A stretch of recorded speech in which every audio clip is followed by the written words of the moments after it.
every Bitcoin you don't buy is going to cost you $13 million, my friend. Every Think hard. Bitcoin. So let me ask this Your question. Ford Bitcoin Ferrari is going to be a $55 million thing. Let me ask this question. So right Yeah. now, your what's MicroStrategy worth today? What's the number? 74 billion? Whatever the number was, right? Can you look up MicroStrategy market cap? I'm just curious. Okay, $73 billion today. If you're saying 0.1% today, it's going to go to 7%. That's 700x, right? So if it's 90,000 today, if I do 13 million divided by 90,000, you're expecting to 144x MicroStrategy in 21 years. If I do 144 times 73 billion, you're estimating to be a $10.5 trillion company in 21 years. Is that correct? Give or take. Yeah, I guess with that math, yeah. Bitcoin goes from 90,000 to 13 million. So multiply 13 divided by 90,000, it gets you to a big number. You were given it. But Elon's forecasting 30 trillion. So we're still chasing after the robots and the self-flying cars. So the 30 trillion he's forecasting is what? That's not Bitcoin. That's just what he's forecasting. Oh, for Tesla. For Tesla. For Tesla. And that's what he's saying he's going to be at in 21 years. That's what I heard. And I think he's going to go faster. I think you proposed the president to buy a million shares of Bitcoin, a million Bitcoins, which would be roughly 90 billion. And if they wanted to go to the highest level, if they would buy 6 million of it, which would be roughly $500 billion. At that point, if that happens, and others, typically it's a buy and hold situation. If it gets to a point that most of it is locked up, what happens to the store value? Can you put up the slide with the Bitcoin strategic reserve and the different plans there that's in that presentation? So, I mean, first of all, it's Cynthia Lummis has put forth the proposal that the United States establish a strategic Bitcoin reserve, and it's a brilliant idea that she's presented to the Senate. And I have a slide in my presentation at the very end that actually shows it. Oh, we don't have that one. Okay. So no, we don't have that one. Okay, well, then I'll just describe it verbally. So the geopolitical logic here is simple. It's go where all the money's going to go and buy it first. And so if you knew that everybody was going to move to Manhattan and you could buy 20% of Manhattan in 1650, it would be a good idea. But maybe more to the point, the British came to the New World and they grabbed the New World, and that's what created the British Empire. So the United States runs the world's reserve currency, but Bitcoin is emerging as the world's reserve capital network if you just want to keep your money forever. And everybody in the world loves that idea. I'd like to just keep my money forever. So the smartest thing for the U.S. to do is to buy up as much of that as they can. So you buy 1 million coin, that's 5% of the network. Buy 4 million coin, you got 20% of the network. Why not buy 20, 25, 30% of the network? If you buy the network, you can buy it for money which is effectively free. In fact, you could just sell the gold, swap it to Bitcoin, and then as Bitcoin becomes a 200, 300, 400 trillion dollar asset, right? You're sitting on anywhere from 40 to 80 trillion dollar gain. And so the logic of this is pretty clear. First of all the foreign capital in the world is going to be drawn into the Bitcoin network. So if the United States owns it, then that's like the same as the money coming to the US. You're just drawing capital from Russia, from China, from Africa, from South America. It's going to come to the US on the Bitcoin network if the US owns it. The second logic is all the capital from the 20th century is stampeding into the 21st century. So all the money that was invested in crappy bonds and decaying real estate and warehouses falling down and companies that are going out of business, all that money is going to go into the Bitcoin network. So you own the 21st century. And, the third idea here is right now, a lot of people use U.S. sovereign debt as their capital asset, which, as I just pointed out, is minus 5%. Every business person knows it's not as good as the S&P index. So if people start to swap out the treasury bonds and they start to buy Bitcoin with it, then you would want to own the Bitcoin, because that way you don't have to worry about people replacing the U.S. Treasury asset with a Bitcoin asset, because the U.S. owns Bitcoin too. So this defends the U.S. reserve currency status. It defends U.S. economic leadership. It attracts capital from our enemies. It attracts foreign capital, and it actually lays in place a peaceful, equitable solution to working out our differences with everybody in the world that's a business person would appreciate. And so, yeah, like if you could buy Manhattan for free with 60 guilders or some glass beads or something, and you knew that it was the best port in North America, and one day all of Europe's going to come and do business North America, it would be the best investment going. Yeah, I mean, are you in communication with Trump? Do you guys speak often or no?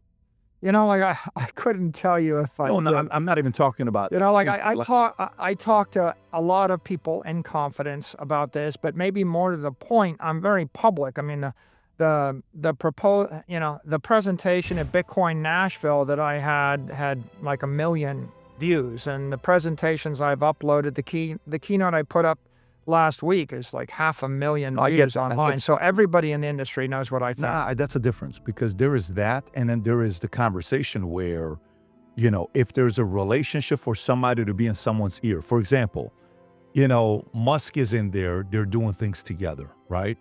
So what is that organization that they build? It's called Doge, right? Department of Governmental Efficiency, if I'm not mistaken, something like that, right? So how did that come about? Well, it's probably because Musk is in Trump's ear, and Trump is always looking for smart people around him that are giving ideas.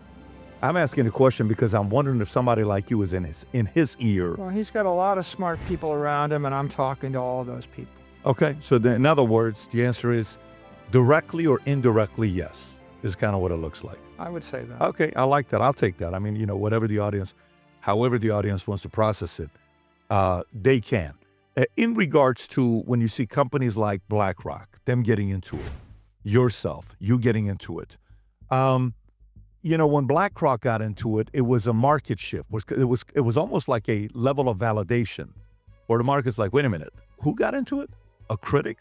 Somebody that wasn't for it? They're flipping? They're not buying? Yeah, we were wrong about it and we're doing this, right?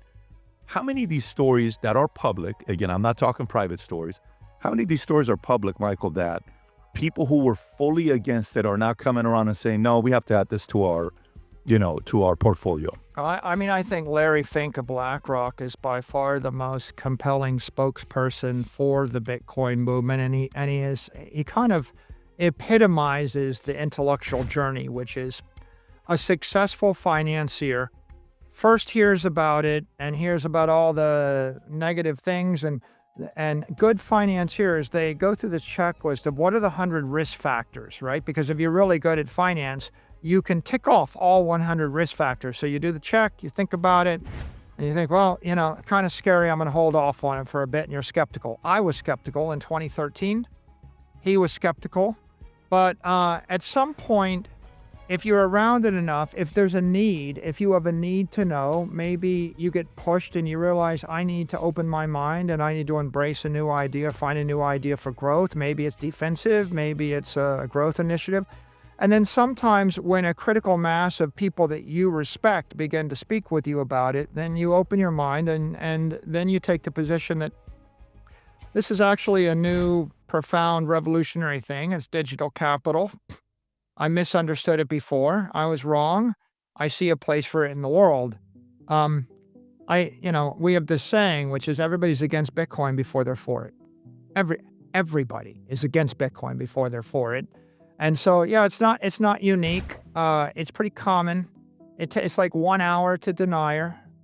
After 10 hours, you're a trader. It's like, well, it's an asset. I'll buy it cheap and sell it when it's too expensive.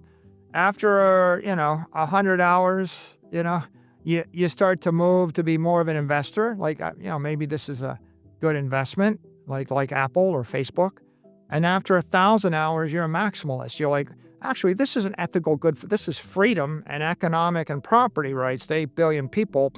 This is a chance for 400 million companies to capitalize on an asset which isn't toxic. Wouldn't it be great if you could just buy something and get richer forever without taking risk? Pretty profound idea. And so I You'd think have to buy in and you'd have to be patient. Those are two things that are very hard because the American people, the investor flips very quickly and they change their mind very quickly. And that's why the buy and hold concept. Remember back in the days, the mutual fund by American Funds, Investment Company Act, whatever, of 1934. I don't know if you remember that. And it would say, you know, if you were with us since the fund started, just type in Investment Company Act of 1934. If you would have started with us since 1934, you know, we would have been at, 12.5%. Right. And it would say, but if you missed the top 5 best days, you're at 8%. If you miss the top 20 best days, what? Remember that whole thing? Yeah, I do. That's the challenge, right? The buy and hold discipline. You can't trade it. How do you teach that? Michael, how do you teach the discipline of buy and hold? Do you think there must be conviction for somebody to fully buy into the buy and hold? Every day for the past 4.5 years, I get up and I say, buy Bitcoin, and then you do not sell your Bitcoin. Right? Very simple mantras. And by the way, and I don't recommend anything else. There's 100,000 other investment ideas where it might be appropriate to sell them at some point. That's why I don't talk about them. I just talk about Bitcoin, and I say, if you're going to buy it, be prepared to hold it more than 4 years. The short period is 4 years. The mid period is 10 years. The right period is forever. Buy it so you can give it to your grandchildren so your family will be rich in 250 years. That's what I would say about Bitcoin. And, Patrick, when you look at generations, when you're in your 20s, you have a lot of time on your hands and you want respect and you want prosperity. You want to make it in life. I need to make money so I can buy a house, have a family, buy a car, do whatever I want. And so you take your time and you invest it in making money. That's why the millennials, the Gen Zs, they get crypto, they get Bitcoin because they have 100 hours or 200 hours or 1,000 hours. Now, when you get in your 60s or 70s, 80s, how many people, past the age of 55 spend 100 hours studying a profoundly new investment idea to figure out? Very rarely. It's because you've already made it. You already got a family. If you're going to have kids and a family and a house and a whatever, you've already done it. And you did it by exercising your trade because you were good at something and you're confident, and that's your worldview, like Warren Buffett's worldview, etc. So I don't blame people. It's just when you're successful at the end of your life, you know what made you successful. You don't have a need to know. When you're at the beginning of your life, you're not successful. You've got no respect. You've got no future. You better find something new, right? That's why Led Zeppelin, they picked up electric guitars and they played rock and roll because Beethoven and Mozart had already done the other thing.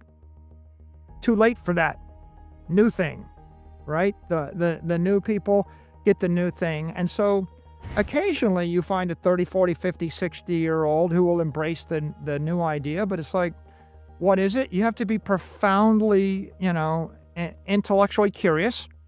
Larry Fink is. That's why BlackRock is going to make a fortune on this. Or you have to be desperate, frustrated, nothing to lose. I mean, the truth is I'd characterize myself that way in 2020. It's like the stock is like $6 a share enterprise value. The company's enterprise value is $6 a share. And my choice is sell the company and retire or take a risk and open my mind. And I remember I'm sitting at my poolside next to my friend Eric Weiss, and it's March and the lockdowns hit and interest rates go to 0.